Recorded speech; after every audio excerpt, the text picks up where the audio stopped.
So after this video is over, I want you to take out a journal or a notebook and write down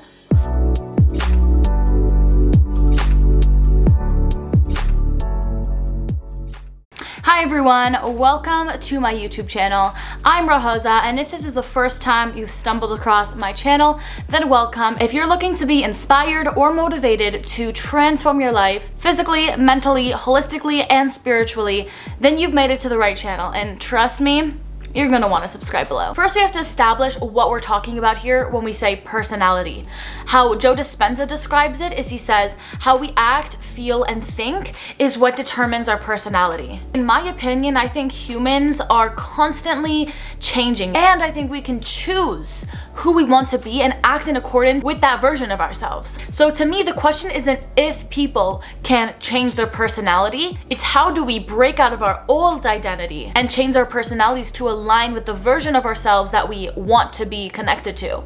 So if personality is how you think, act, and feel, then we just need to know, how can I change how I think, act, and feel so that I can step into a new version of myself. Joe Dispenza also says that your personality creates your personal reality, your outer reality. So in other words, your inner reality, your personality, which can also be your belief systems about who your identity is, about who you are, is just a story that you tell yourself, and then that is what is creating your outer reality. That's how your outer reality gets reflected back to you. Where people get stuck is they try to change their outer reality without first changing their inner reality. We have to understand that it is a reflection. Now, usually we establish our personalities or our identities at a very young age. To use a specific example, let's say you're a kid and you meet someone that you get intimidated by, so you're acting shy. And then that person tells you, hey, why are you so shy?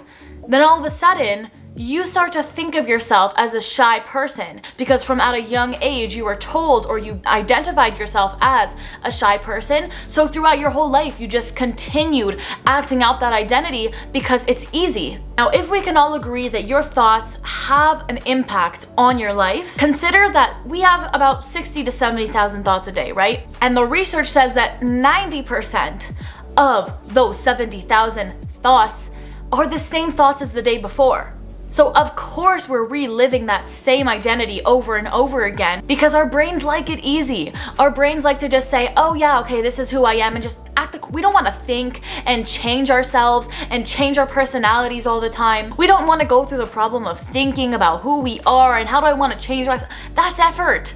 Our brain doesn't like effort. Our brain likes easy. Our brain is just recycling our old beliefs over and over to us, affirming our old identity to us constantly. So we need to know that in order to change our self-identity, we need to know it's going to take some sort of effort that our brain does not really like. Hold on, let me move the camera a little. I think it's off-centered. Okay, I think it's better.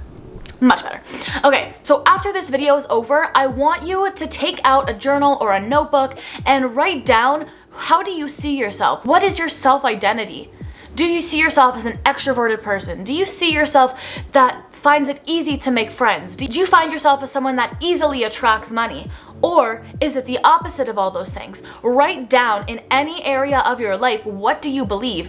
And if it's a limiting belief that you don't want to carry anymore, but it's attached to your identity, now we can get into talking about how we can change your core identity, steps you can take, switching them from your undesirable reality to a completely new reality where you are aligned with the version of yourself that you want to be. Realize that you can decide who you want to be, and when you shift your inner identity, the whole world will reflect that identity back to you, and your vibration will raise. You will feel so much happier and more aligned with your true, authentic self. So first thing to know is that your personality is flexible. You can change it. So if that's a limiting belief, boom, scratch that off your list right now. Your life can be however you imagine it to be, as long as you think that it's possible. Second thing I need you to know is that yes, it may actually be a scary process.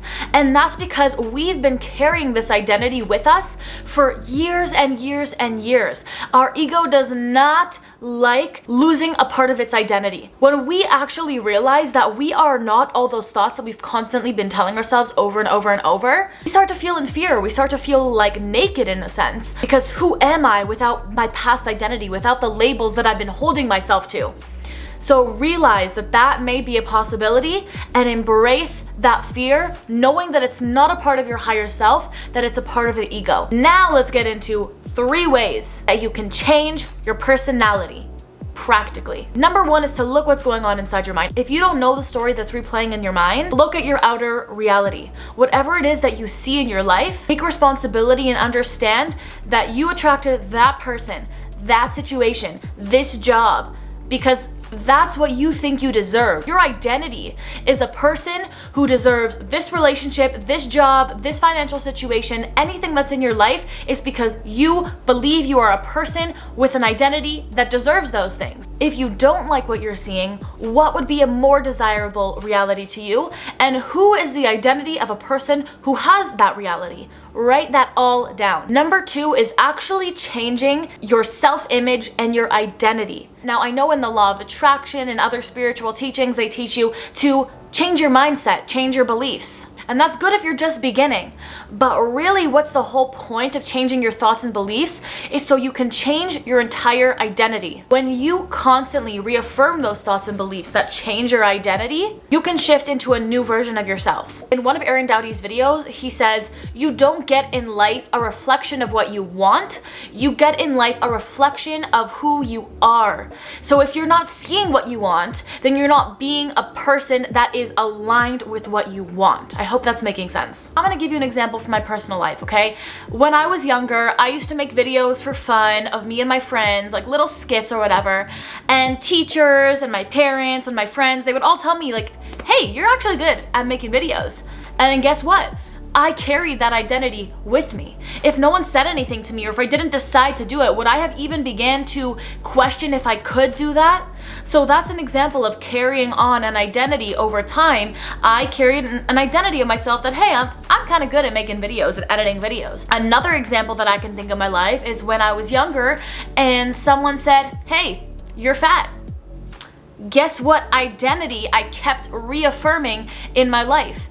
My whole life I've had weight fluctuations. I've had ups and downs and struggles, and it's been a really big theme in my life that I've been struggling with. Why? Because from a young age, that belief was instilled in me, whether by someone else or myself, whatever it is, I began to take on that identity, and then that carried out throughout my life. And that's still something that I'm working on, just to show that it's not as easy as just identifying and that's it. It's a constant work in progress to realize your old limiting self-beliefs and your old identity, and working daily to reprogram your mind to shift your identity into the reality that you want to have. Third way, and this is the key, this is the most important. If you take anything out of this video, it should be this, is to do things that are outside of the way that you view yourself. For example, if you're someone that doesn't walk alone during the day, do that. If you've never picked up a paintbrush and started painting, just start doing it. Just take a step into doing something that you've never done before, and slowly but surely you will begin to change. You'll start to make new choices about who you are and act in accordance to a new version that you're creating. You don't need to stay in your comfort zone of who you think you are or how other people think you are. I actually fell into this trap thinking to myself, I can't start posting on YouTube because people think about me as this girl from high school who cares? Who cares if someone doesn't view my identity in that way? It's my identity. I get to choose who I'm going to be, and by acting in accordance to who I want to be, eventually people will see that reflection and say, okay, she's no longer this girl from high school. Now she's this girl who talks about spirituality, who talks about all these things on her YouTube channel, who posts on Instagram. Now that's a new identity that I've created for myself. Before, that was not my identity. Before, I didn't post. I was scared to post. I was afraid of what people thought. I decided to change my identity, and whether or not people view me the same, or it doesn't matter to me anymore, because my identity is changed. I've decided who I want to be, and my outer reality is a reflection of that. It's a constant work in progress, but it is so worth it. So that's all from me in this video, guys. I hope you got some value out of it. If you did, please leave it a like, hit that subscribe button down below, hit the post bell notification to get notified every Sunday when I post a new video. Also, leave a comment telling me what you got out of this video. I would love to read it, reply to you guys. Thanks so much for watching, and I'll see you next Sunday. Bye!